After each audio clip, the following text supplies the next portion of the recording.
Curhat Tisha Ernie pernah dibikin baper Sule sebelum menikah dengan Natalie. Tisha Ernie belakangan mendadak menjadi perbincangan publik. Dia ramai dikaitkan dengan selebgram TE yang terseret kasus prostitusi online.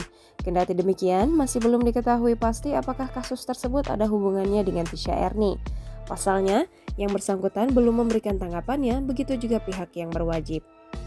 Selain dikenal sebagai selebgram yang mengunggah foto-foto seksinya, Tisha Ernie juga dikenal publik lantaran sempat mengungkapkan kedekatannya dengan komedian Sule sebelum ayah Rizky Febian itu memutuskan untuk menikah dengan Natalie Holscher. Dalam sebuah video di salah satu akun YouTube, sang selebgram secara belak-belakan membongkar hubungannya dengan Sule yang terjalin sekitar pertengahan 2020. Dalam video tersebut, Tisha Ernie menyebut dirinya sempat diajak bertemu oleh Sule. Bahkan ada salah satu sikap Sule yang sempat membuatnya baper. Meski mengaku sempat baper dengan perlakuan Sule, Tisha Ernie menyebut dirinya sadar diri dan mengetahui bahwa banyak wanita cantik di luar sana yang mengharapkan sosok komedian tersebut menjadi pendamping. Kendati demikian, Tisha Ernie menyebut bahwa meski baper, Sule tidak masuk dalam tipe pria idamannya.